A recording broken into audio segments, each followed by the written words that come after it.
Hi, and thanks for joining us here at Rose Quartz Mediumship podcast, where we just adore anything and everything healing and metaphysically based. Today I'm going to tell you a story about a recent time when I acted poorly. I woke up in the morning and I was way underslept because I had been up with children who had been sick for multiple nights that week. And I got up at 3:30 for the day and started working on a work project, thinking that I was up anyways and it was an opportunity to accomplish something in some moments of silence that were feeling a little bit hard to find right then with multiple sick children. And so I started working on this project, and I was genuinely excited about this project. And as I was sitting there doing the work on my computer, nothing went right. And I mean nothing. At every turn as I was working on this project, there was resistance. Normally, I would recognize the resistance and step away from it, create some space, and then come back into the space with different energy. But that is not what I did.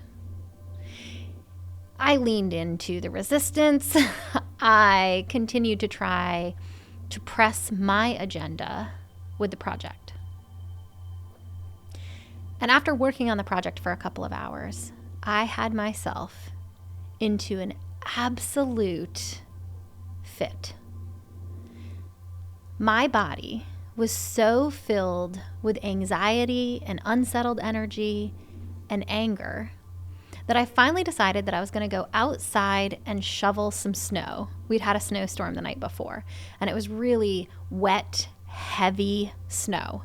And I thought going outside and shoveling would give me the opportunity to get some of this unsettled, angry energy out of my physical body. Normally, that's a technique that would work for me.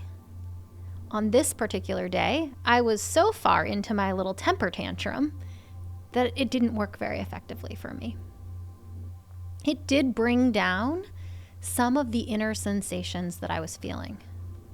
But because I did not stop and pause and be with myself, I kept trying to press different agendas. The sensations didn't truly go away.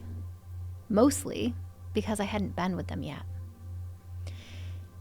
I had myself in such a little state of anxiety and temper tantrum-y energy that I went upstairs and I woke up my husband, who was just trying to sleep after a very sleepless night. And at this point in time, it's about 7 o'clock or 7:30 in the morning. And so I wake him up in full rage mode, just having myself an adult temper tantrum.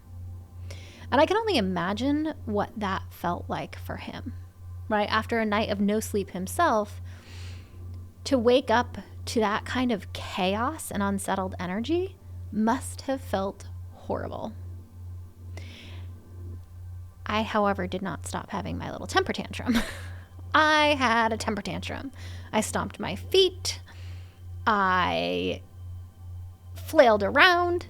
I acted much like a 3-year-old. And partway into this massive temper tantrum that I was having, I stopped. And I said, I need to shift gears. I need to do a meditation. I need to step out of this energy and still be with the energy, but be with it in silence, where I can actually feel what it is that I'm feeling, rather than just externalizing all of the sensations that were happening in my body, all of the emotions that I was feeling. Instead of actually feeling them, I was trying to push them away. And the way that I was trying to push them away was by externalizing them, by having a temper tantrum. So when I created this silence, and my husband and I sat and did a meditation, I think I was less than 30 seconds into the meditation, and the reality of what I was feeling hit me like a freight train. The thing that I was having a fit about was that I was feeling unsupported. I felt like I had too much on my plate and I was feeling unsupported. The issue is that I actually didn't feel worthy of support. And so the way that I was expressing that, because I wasn't comfortable gently asking for more support, the way that I was expressing that, which I'm not proud of, is anger. Because I didn't feel worthy of gently asking my husband for support, I had a fit. I had a fit almost demanding support. And that fit was simply a byproduct of feeling unworthy of asking for the support. I see this a lot in clients, and it's been a long time since I've had that kind of experience. But man, was it good for me to see it.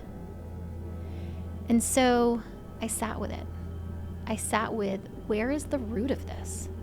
Why is it that I am struggling to ask my spouse for more support? Where's the root of that unworthiness coming from? I was only coming out swinging, throwing punches, figuratively speaking, not literally. I mean, I probably could have punched a snowman if there'd been one out in the yard when I was shoveling. I'm not going to lie about that. But figuratively, I was coming out throwing punches.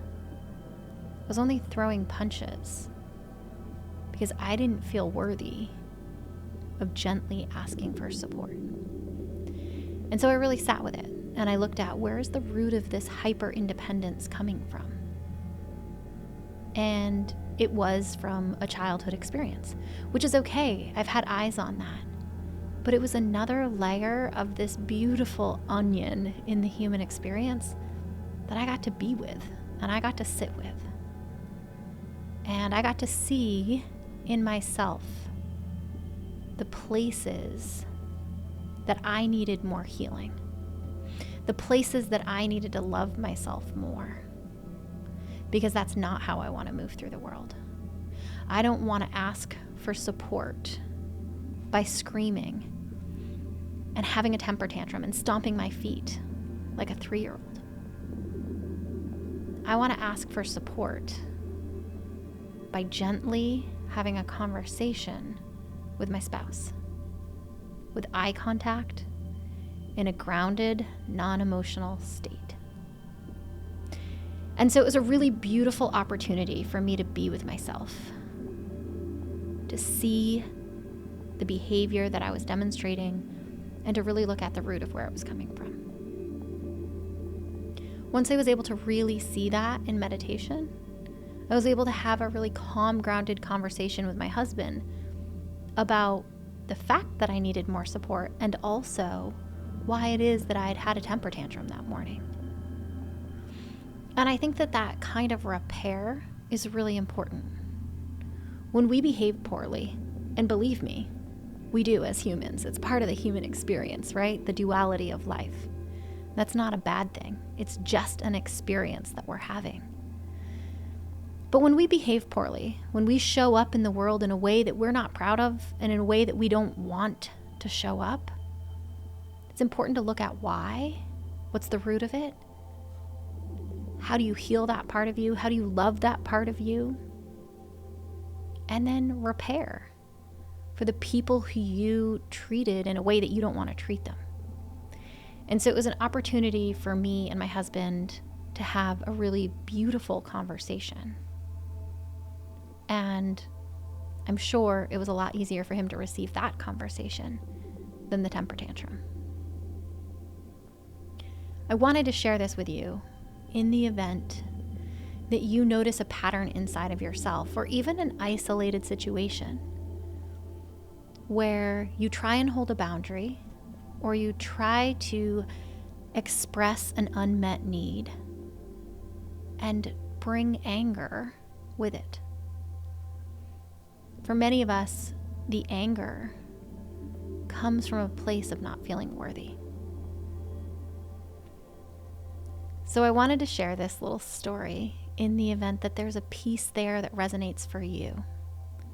In the event that this gives you insight into your own behavior, your own patterns, the way that you move through the world. And maybe it's an opportunity for you to look at the spaces where you're holding a boundary or asking for a need to be met, but doing so in a way that makes it difficult to meet that need or meet that boundary. We so appreciate you being here with us at Rose Quartz Mediumship podcast. And I hope you have a beautiful morning, day, evening, or night, wherever it is this is reaching you.